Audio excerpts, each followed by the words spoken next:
अस्सलाम वालेकुम स्टूडेंट्स, कैसे हैं आप सब लोग। बच्चों, हमने फ़र्स्ट ईयर फ़िज़िक्स का चैप्टर नंबर 5 शुरू किया हुआ और ये बड़ा इंपॉर्टेंट चैप्टर है एंगुलर मोशन वाला। इंपॉर्टेंट इस हवाले से, पेपर पॉइंट ऑफ व्यू के हवाले से भी, और इसके अलावा जो हमारा कॉन्सेप्ट्स बेस्ड लर्निंग है उस हवाले से भी। तो आज हम पढ़ने जा रहे हैं सेंट्रीपिटल फोर्स। बच्चों, सेंट्रीपिटल फोर्स इस चैप्टर का सबसे पहला लॉन्ग क्वेश्चन है और इम्पॉर्टेंट लॉन्ग क्वेश्चन है। आज हम समझेंगे कि सेंट्रीपिटल फोर्स और सेंट्रीपिटल एक्सेलरेशन क्या होता है, सेंट्रीपिटल फोर्स में और आर्म फोर्स में क्या फ़र्क होता है, सेंट्रीपिटल फोर्स वर्क क्यों नहीं करती, सेंट्रीपिटल एक्सेलरेशन और दूसरे एक्सेलरेशन में क्या फ़र्क होता है। तो ये सारी चीज़ें इंशाल्लाह हम आज के लेक्चर में देखेंगे। तो स्टार्ट करते हैं हम सेंट्रीपिटल फोर्स की डेफिनेशन के साथ। बच्चों, डेफिनेशन क्या है? A force which tend to move a body into a circular path is called centripetal force. ये ऐसी फोर्स है जो किसी भी ऑब्जेक्ट को एक सर्कुलर पाथ में मूव करने पर मजबूर करती है, किसी भी ऑब्जेक्ट को सर्कुलर पाथ में मूव करवाती है, इसे हम कहते हैं सेंट्रीपिटल फोर्स। इसकी एग्जांपल्स हमारे पास हैं बच्चों, the motion of earth around the sun, the motion of moon around the earth. इसके अलावा अगर आप एक पत्थर लें और उसको एक डोरी के सिरे पर बांध कर दूसरे सिरे को अपने हाथ में पकड़ के ऐसे घुमाएं, ठीक है, आप देखेंगे कि हॉरिजॉन्टल सर्कल बनेगा और वो जो पत्थर है वो एक सर्कुलर पाथ में मूव करेगा। अब वो सर्कुलर पाथ में मूव इसलिए कर रहा है क्योंकि आप उसे अपने हाथ से सेंट्रीपिटल फोर्स दे रहे हैं। अगर आप अपने हाथ से सेंट्रीपिटल फोर्स ना दें और उसको ऐसे घुमाते हुए किसी भी पॉइंट पे ले जाके छोड़ दें, तो आप देखेंगे कि वो फर्दर सर्कुलर पाथ में मूव नहीं करेगा, बल्कि वो बिल्कुल स्ट्रेट लाइन में मूव करता हुआ निकल जाएगा। बिल्कुल ऐसा ही ज़मीन के साथ है। ज़मीन और सूरज के दरमियान आपको पता है ग्रेविटेशनल फोर्स है, जिसकी इस ग्रेविटेशनल फोर्स से ज़मीन को मिलती है सेंट्रीपिटल फोर्स। अगर ये सेंट्रीपिटल फोर्स ना हो, किसी भी लम्हे ना हो, तो अर्थ कभी भी सन के अराउंड रोटेट ना कर पाए, बल्कि फ़ौरन ही वो टेंजेंट टू सर्कल डायरेक्शन में, एक बिल्कुल स्ट्रेट डायरेक्शन में मूव करती हुई स्पेस में निकल जाए। तो इसका मतलब है कि जब तक आप ये फोर्स प्रोवाइड करते रहेंगे, ऑब्जेक्ट सर्कुलर पाथ में मूव करता रहेगा, और जो ही आप ये फोर्स ख़त्म करेंगे तो उसका जो पाथ है वो भी सर्कल नहीं रहेगा। बच्चों, यहाँ पर इसको समझाने से पहले कुछ एग्जांपल्स मैं आपको देता हूँ ताकि आपका कॉन्सेप्ट डेवलप हो जाए और फिर फर्दर हम इसकी कैलकुलेशन की तरफ जाएंगे। बच्चों, फ़र्ज़ करें कि ये गाड़ी है और ये गाड़ी स्ट्रेट लाइन में मूव कर रही है। आप देख रहे हैं ये रेड जो है ये इसकी वेलोसिटी की डायरेक्शन है। मैं इस गाड़ी के ऊपर एक फ़ोर्स लगा रहा हूँ और ये फ़ोर्स इस वेलोसिटी की डायरेक्शन में ही लगा रहा हूँ। तो ये फ़ोर्स क्या करेगी? इसकी वेलोसिटी के मैग्नीट्यूड को चेंज करेगी, जिसकी वजह से अब वेलोसिटी का फोर्स लगाने से, फोर्स लगाई कैसे है? वेलोसिटी की डायरेक्शन में, जिस डायरेक्शन में गाड़ी जा रही है उसी डायरेक्शन में आपने फोर्स लगाई है। तो ये फोर्स क्या करेगी? वेलोसिटी की मैग्नीट्यूड को चेंज करेगी, यानी कि गाड़ी की स्पीड को बढ़ा देगी, लेकिन डायरेक्शन को चेंज नहीं करेगी। तो वेलोसिटी में दो ही चीज़ें होती हैं, मैग्नीट्यूड और डायरेक्शन। वेलोसिटी का जो मैग्नीट्यूड होता है उसको स्पीड बोलते हैं। तो यहाँ पर स्पीड चेंज हो गई। अगर स्पीड चेंज होगी तो वेलोसिटी चेंज हो गई, वेलोसिटी चेंज हो गई तो मतलब एक्सेलरेशन प्रोड्यूस हो गया। अब ये एक्सेलरेशन कहलाता है पॉजिटिव एक्सेलरेशन, और इस एक्सेलरेशन की जो डायरेक्शन होती है वो वही होती है जो वेलोसिटी की डायरेक्शन होती है। अच्छा, अब हम क्या करते हैं? हम फोर्स लगाते हैं, लेकिन अब हम लगाते हैं वेलोसिटी की डायरेक्शन के अपोजिट, यानी कि जो डायरेक्शन ऑफ मोशन है हमारी बॉडी का उसके अपोजिट डायरेक्शन में फोर्स लगाते हैं। अब क्या होगा? अब भी वेलोसिटी का मैग्नीट्यूड तब्दील होगा, यानी कि स्पीड में कमी आएगी। अब स्पीड में कमी आने का मतलब है कि वेलोसिटी का मैग्नीट्यूड तब्दील हो रहा है, क्योंकि वेलोसिटी के मैग्नीट्यूड को ही स्पीड कहते हैं। तो फोर्स हमने डायरेक्शन ऑफ मोशन के अपोजिट लगाई, इससे क्या हुआ? गाड़ी की स्पीड कम हुई, मतलब वेलोसिटी फिर चेंज हुई।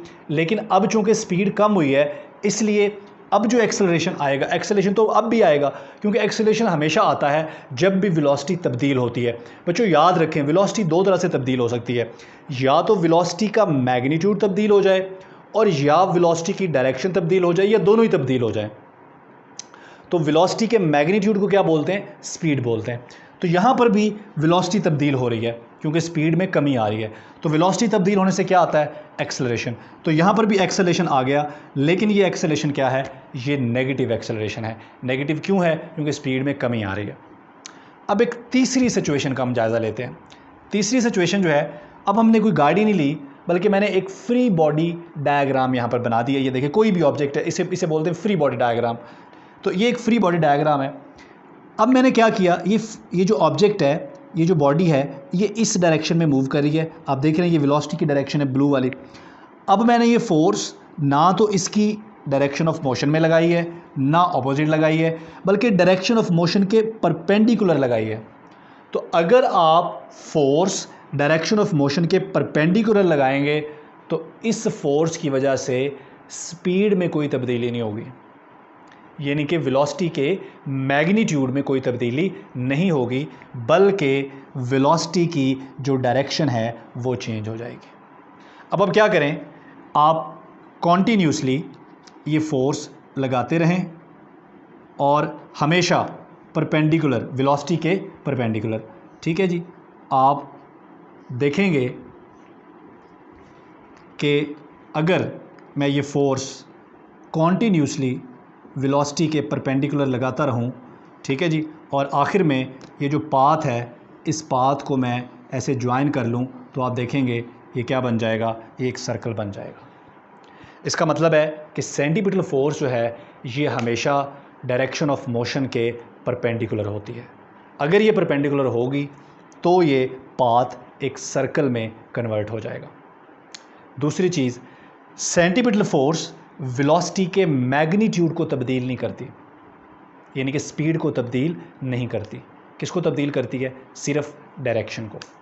क्लियर होगी बात? तो अब चूंकि ऑब्जेक्ट सर्कुलर पाथ में मूव कर रहा है और उसकी वेलोसिटी तब्दील हो रही है, किस सेंस में? डायरेक्शन की सेंस में। वेलोसिटी का मैग्नीट्यूड तो तब्दील नहीं हो रहा, स्पीड तो सेम है, लेकिन डायरेक्शन तब्दील हो रही है। अब डायरेक्शन तब्दील होने से वेलोसिटी में तब्दीली आ गई। तो वेलोसिटी में जब भी चेंज आता है उससे एक्सेलरेशन प्रोड्यूस होता है। तो यहाँ पर जो एक्सेलरेशन प्रोड्यूस हुआ है, इस एक्सेलरेशन को कहते हैं सेंट्रीपिटल एक्सेलरेशन। और एक्सेलरेशन कोई भी हो, आपको पता है कि एक्सेलरेशन जो है ये बराबर होता है rate of change of velocity. इसको मैं इक्वेशन 1 कह रहा हूँ। तो सबसे पहले ये जो सेंटीपिटल एक्सेलरेशन है, इस सेंटीपिटल एक्सेलरेशन की हम मैग्नीट्यूड निकालेंगे, फिर इसकी डायरेक्शन निकालेंगे और फिर इसकी मदद से हम सेंटीपिटल फोर्स निकालेंगे। तो स्टेप वाइज हम ये सारा काम कर रहे हैं।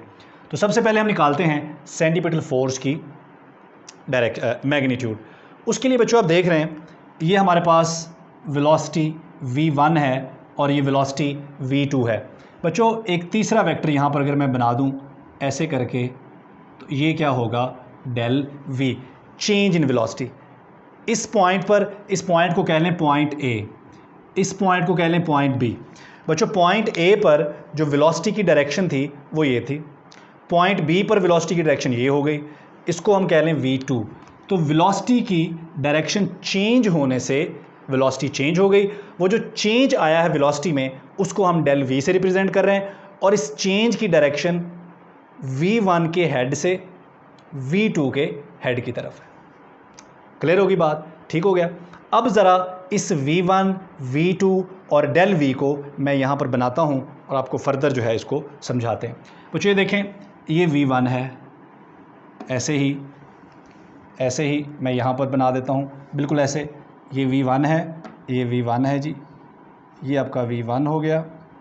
बच्चों ये v2 है, ऐसे ही यहाँ पर आप v2 बना दें, ये आपका v2 हो गया।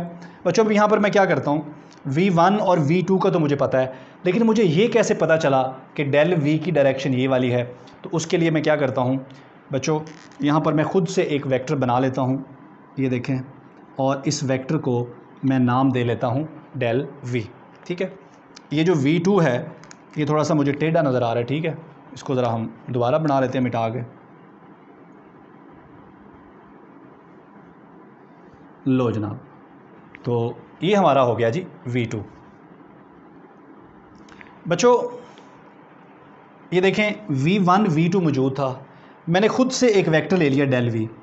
अब यहाँ पर मैं अप्लाई कर सकता हूँ हेड टू टेल रूल। उसके मुताबिक ये फर्स्ट वेक्टर जो है v1, फर्स्ट वेक्टर का हेड और दूसरे वेक्टर की टेल, ये दूसरा वेक्टर क्या है? डेल v, इनको मिलाएं तो ये हेड टू टेल रूल से जमा हो जाते हैं। तो इसका मतलब है इसका फर्स्ट का हेड और दूसरे की टेल को मिलाया तो ये दोनों वेक्टर क्या हो गए? जमा हो गए। जमा होकर इनका जो रिजल्टेंट है वो v2 है। वो कैसे? जो रिजल्टेंट वेक्टर होता है उसकी टेल फर्स्ट की टेल के साथ और उसका हेड दूसरे के हेड के साथ मिलता है। तो बच्चों ये मेरे पास आ गया v2 और मैं डेल वी को अब यहाँ पे रहने देता हूँ, तो ये v1 ऐड हो रहा है, इधर जाके सब्ट्रैक्ट हो जाएगा। तो बच्चों डेल v जो है ये मेरे पास v2 माइनस v1 के बराबर आ गया। और ये डेल v की डायरेक्शन ऐसी क्यों है? हेड टू टेल रूल के अकॉर्डिंग इसकी डायरेक्शन ऐसी है। ठीक है, हम एक्चुअली निकालना चाह रहे थे इसका सेंटीपिटल एक्सेलरेशन का मैग्नीट्यूड, और वो हमने निकाला है del v over del t के बराबर है। यहाँ पर अब डेल v किसके बराबर है? चेंज इन वेलोसिटी जो है उसकी वैल्यू हम निकालेंगे, वो वैल्यू यहाँ पुट करेंगे तो हमारे पास एक्सेलरेशन आ जाएगा। अब डेल v की वैल्यू निकालने के लिए, ठीक है जी, हम क्या करते हैं, ये देखें बच्चों, एक ट्रायंगल तो ये बनी हुई है v1 v2 और डेल v को मिला के, और यहाँ पर एंगल थीटा बना देते हैं जी। इसको मैं डेल थीटा कहता हूँ क्योंकि ये एंगल बहुत ही स्मॉल है, तो मैं इसे डेल थीटा कह लेता हूँ। बच्चों एक ट्रायंगल यहाँ पर और भी बन रही है, देखें OAB। अगर पॉइंट A और पॉइंट B ये बहुत ही क्लोज हों, इन्फिनिटेसिमली क्लोज हों, अगर ये बहुत क्लोज होंगे तो इनके दरमियान ये जो डिस्टेंस है, ये डिस्टेंस बिल्कुल एक डायरेक्टेड लाइन बन जाएगा, एक स्ट्रेट लाइन बन जाएगा। तो ये डिस्टेंस किस में कन्वर्ट हो जाएगा? डिस्प्लेसमेंट में। लेकिन उसकी कंडीशन है कि दोनों पॉइंट्स बहुत ही करीब होने चाहिए। तो अगर ये दोनों पॉइंट्स बहुत ही करीब होंगे तो इनके दरमियान जो डिस्टेंस है वो डिस्प्लेसमेंट बन जाएगा, क्योंकि वो डिस्टेंस एक स्ट्रेट लाइन में बन जाएगा, एक डायरेक्टेड लाइन में बन जाएगा, तो ये डिस्टेंस कन्वर्ट हो जाएगा डिस्प्लेसमेंट में। तो बच्चों ये भी एक ट्रायंगल है, ये देखें, ये ट्रायंगल यूं करके ये ट्रायंगल पड़ी है यूं करके। अगर मैं इस ट्रायंगल को यहाँ से पकड़ूँ यूं करके और यहाँ पर लाकर ऐसे रख दूँ यूं करके, तो कोई फ़र्क नहीं पड़ता इससे। तो जी ऐसा ही करेंगे हम, यहाँ से पकड़ें और सीधा करके यहाँ रख दें। ठीक है जी, तो ये मेरे पास कुछ यूं बन गया। यहाँ पॉइंट O है, यहाँ पॉइंट A है और यहाँ पॉइंट B है। बच्चों ये R है, ये भी R है, और ये क्या है हमारे पास? Del S। A से B तक जो डिस्टेंस था जिसको हम डिस्प्लेसमेंट कह रहे हैं वो डेल S के बराबर है। और यहाँ पर भी ये देखें एंगल बन रहा है, इसको भी मैं डेल थीटा कहता हूँ क्योंकि ये एंगल बहुत ही स्मॉल है। बच्चों अगर ये एंगल बहुत स्मॉल हैं, इसको डेल थीटा 1 कह लें और इसको डेल थीटा 2 कह लें। अगर ये एंगल बहुत ही स्मॉल हैं तो इसका मतलब है कि डेल थीटा 1 और डेल थीटा 2 जो हैं ये इक्वलेंट होंगे। बच्चों अगर ये एंगल इक्वलेंट हैं तो ये ट्राई एंगल्स भी क्या हो जाएंगी? इक्वलेंट हो जाएंगी। और हमने ज्योमेट्री में पढ़ा है कि अगर दो ट्रायंगल्स इक्वलेंट हों तो उन दोनों ट्रायंगल्स में किसी भी दो साइड की आप रेशो निकाल लें, वो रेशो बराबर होगी। मसलन इस ट्रायंगल में किसी भी दो साइड की रेशो निकाल लें। मैं यहाँ पर निकाल लेता हूँ डेल V और V1, इन दो साइड की रेशो, तो मेरे पास आ जाएगा डेल V ओवर V1। और इसी तरह से इस ट्रायंगल में भी किसी दो साइड की रेशो निकाल लें। जिन दो साइड की यहाँ पर निकाली है उन्हीं दो साइड की यहाँ पर निकाल लें। तो यहाँ पर हमने इन दो साइडों की रेशो निकाली है, यहाँ पर इन दो साइडों की रेशो निकाल लें, तो ये हमारे पास आएगी डेल S ओवर R। बच्चों ज्योमेट्री के मुताबिक अगर दो ट्रायंगल्स इक्वलेंट हों तो उन दोनों ट्रायंगल्स की जो दो साइडों की रेशो है वो रेशो भी क्या होगी? वो रेशो भी इक्वलेंट होगी। क्लियर हो गया? अब यहाँ से हम डेल V की वैल्यू निकाल सकते हैं। बच्चों एक और चीज़ यहाँ पर करते हैं कि V1 और V2 क्या है? ये वेलोसिटी का मैग्नीट्यूड है, यानी कि ये स्पीड है। और हमने बात की थी जब हम स्टार्ट में यहाँ पर कि जो सेंटीपिटल फोर्स है ये स्पीड को चेंज नहीं करती, सिर्फ डायरेक्शन को चेंज करती है। तो V1 और V2 अगर स्पीड है दोनों बराबर होंगी, इसलिए V1 और V2 दोनों की जगह ही मैं लिख सकता हूँ V। तो बच्चों यहाँ पर मैं लिख सकता हूँ del V over V is equivalent to del V over del S over R। बच्चों डेल V की वैल्यू हम कैलकुलेट करना चाहते हैं तो आप ये करें कि V डिवाइड हो रहा है, इधर जाके मल्टीप्लाई हो जाएगा, ये हो जाएगा V del S over R। इसे कह लें इक्वेशन 2, और इक्वेशन 2 से जो डेल V की वैल्यू है इक्वेशन 1 में यहाँ पर पुट कर दें तो हमारे पास क्या आ जाएगा? हमारे पास सेंट्रीपिटल एक्सेलरेशन बराबर आ जाएगा, डेल V की जगह आप ये सारा कुछ पुट कर दें V del S over R, और नीचे हमारे पास है डेल T। बच्चों इसको आप सेपरेट कर लें, ये देखें del S over del T, rate of change of displacement, तो ये हमारे पास वेलोसिटी के बराबर आ जाएगा। तो सेंटीपिटल एक्सेलरेशन हमारे पास आ गया V over R into del S over del T किसके बराबर है बच्चों? ये भी v के बराबर है। तो हमारे पास फाइनली सेंटीपिटल एक्सेलरेशन बराबर आ गया v स्क्वायर ओवर r। तो ये हमने सेंटीपिटल एक्सेलरेशन का मैग्नीट्यूड निकाल लिया है। अब हमें निकालनी है इसकी डायरेक्शन, ठीक है। तो इसकी डायरेक्शन निकालने के लिए मैं यहाँ पर दोबारा से इस सर्कल को बना लेता हूँ और अब ज़रा मैं बड़ा करके बनाता हूँ ताकि आपको समझने में आसानी हो जाए। बच्चों याद है आपको, यहाँ पे था हमारा v1 और ये था हमारा v2, ठीक है जी, ये हमारा v2। ये डायरेक्शन किसकी हो गई? डेल v की। अब यहाँ पर आपको एक बात बताता चलूँ, हम अक्सर क्या करते हैं कि जो डेल v की डायरेक्शन है ना, इसको ज़बरदस्ती सेंटर की तरफ लाने की कोशिश करते हैं। ऐसा ना किया करें, डेल v की डायरेक्शन सेंटर की तरफ आएगी, लेकिन कैसे आएगी? ये जो चेंज इन वेलोसिटी है ना, ये चेंज इन वेलोसिटी एक वेक्टर है और ऑब्वियसली इस वेक्टर के भी कंपोनेंट होंगे। इसके भी दो कंपोनेंट होंगे बच्चों, एक इसका परपेंडिकुलर कंपोनेंट होगा और एक इसका पैरेलल कंपोनेंट होगा। ये है इसका पैरेलल कंपोनेंट, इसको मैं कहूँगा डेल वी पैरेलल, और ये इसका परपेंडिकुलर कंपोनेंट है डेल वी परपेंडिकुलर, ठीक है। बच्चों आप फोर्स किस डायरेक्शन में लगा रहे हैं? फोर्स जो है वो हमेशा डायरेक्शन ऑफ मोशन के परपेंडिकुलर है। इसका मतलब है कि अगर ये डायरेक्शन ऑफ मोशन है तो फोर्स इसके परपेंडिकुलर होगी, फोर्स इस डायरेक्शन में होगी। या मैं फोर्स भी यहाँ पर ही बना लेता हूँ ताकि आपको आसानी हो जाए। और तो ये डायरेक्शन ऑफ मोशन है, ठीक है जी, तो फोर्स की डायरेक्शन भी यही होगी। इसका मतलब है कि जो सेंटीपिटल फोर्स है उसकी डायरेक्शन सर्कल के सेंटर की तरफ है, इसलिए ये जो चेंज इन वेलोसिटी का परपेंडिकुलर कंपोनेंट है, ये परपेंडिकुलर कंपोनेंट सेंटीपिटल एक्सेलरेशन की डायरेक्शन बता रहा है। ये जो पैरेलल कंपोनेंट है ये यहाँ पर ज़ीरो है, क्योंकि जो पैरेलल कंपोनेंट है, पैरेलल कंपोनेंट हमें ये बता रहा है कि वेलोसिटी का मैग्नीट्यूड तब्दील हो रहा है। वेलोसिटी का मैग्नीट्यूड तो तब्दील हो ही नहीं रहा क्योंकि स्पीड तो कांस्टेंट है, इसलिए ये वाला कंपोनेंट तो ज़ीरो है। सिर्फ एक ही कंपोनेंट डेल वी का यहाँ पर बचा और वो है डेल वी परपेंडिकुलर। अब ये कंपोनेंट सर्कल के सेंटर की तरफ है। अब जिस डायरेक्शन में ये कंपोनेंट है डेल वी का, डेल वी है क्या? डेल वी है चेंज इन वेलोसिटी। अब जिस डायरेक्शन में डेल वी ने होना है उसी डायरेक्शन में एक्सेलरेशन ने होना है, ठीक है बच्चों। तो इसका मतलब है कि ये जो डायरेक्शन डेल वी परपेंडिकुलर की है यही डायरेक्शन हमारे सेंट्रीपिटल एक्सेलरेशन की है। तो सेंट्रीपिटल एक्सेलरेशन भी सेंट्रीपिटल फोर्स की तरह सर्कल के सेंटर की तरफ ही होता है। तो बच्चों हमने सेंट्रीपिटल फोर्स की मैग्नीट्यूड भी निकाल ली, डायरेक्शन भी निकाल ली। अब हम निकाल सकते हैं सेंट्रीपिटल फोर्स। तो सेंट्रीपिटल फोर्स हम कैसे निकाल सकते हैं बच्चों? हमने पढ़ा है F = ma। तो यहाँ पर सेंटीपिटल एक्सेलरेशन की जगह आपने उसकी जो वैल्यू निकाली है ये वाली पुट कर दें, तो हमारे पास AC की जगह क्या आ जाएगा? v²/r। तो सेंटीपिटल फोर्स = mv²/r। बच्चों सेंटीपिटल फोर्स जो है, अब आप यहाँ से देख सकते हैं, ये मास पे डिपेंड कर रही है, वेलोसिटी पे डिपेंड कर रही है और रेडियस ऑफ द सर्कल पे डिपेंड कर रही है।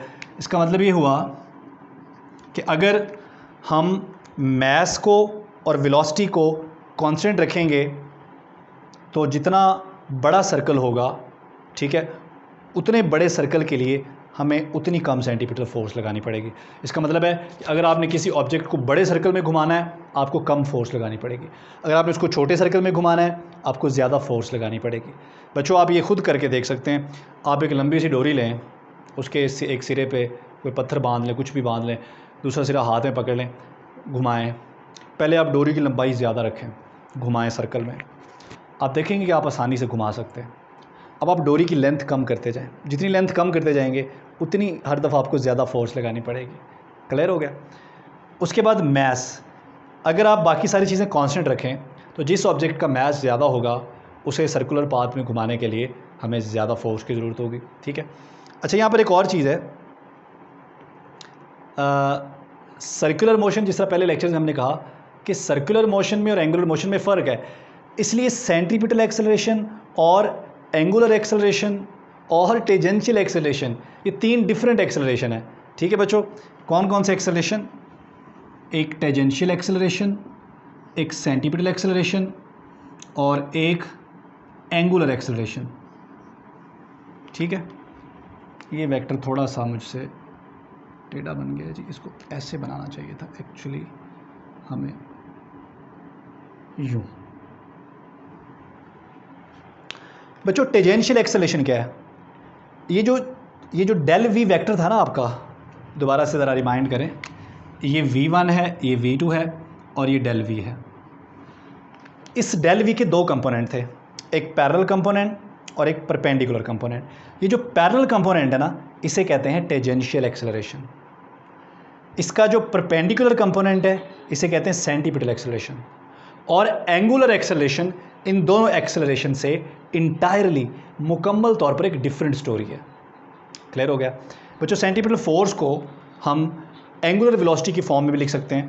हमने पढ़ा हुआ है कि v is equal to R omega और v square is equal to R square omega square. v square की ये वैल्यू आप यहाँ पुट करें तो सेंट्रीपिटल फोर्स जो है ये हमारे पास आएगी m, और v स्क्वेयर की जगह R square omega square over R, ये r से r कैंसिल हो जाएगा, तो centripetal force is equal to M R omega square. इसके साथ ही हमारा टॉपिक कंप्लीट हुआ।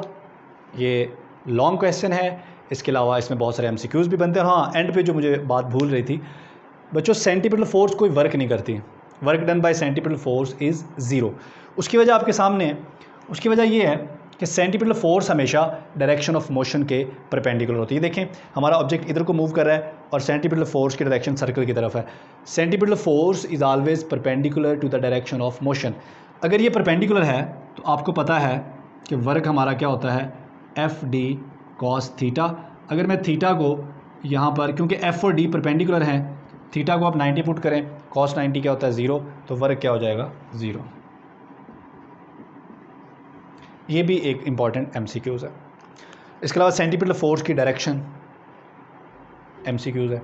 ठीक है, इसमें शॉर्ट क्वेश्चन भी बन सकते हैं। सेंट्रीपिटल फोर्स की डेफिनेशन क्या है? क्लियर हो गया बच्चों?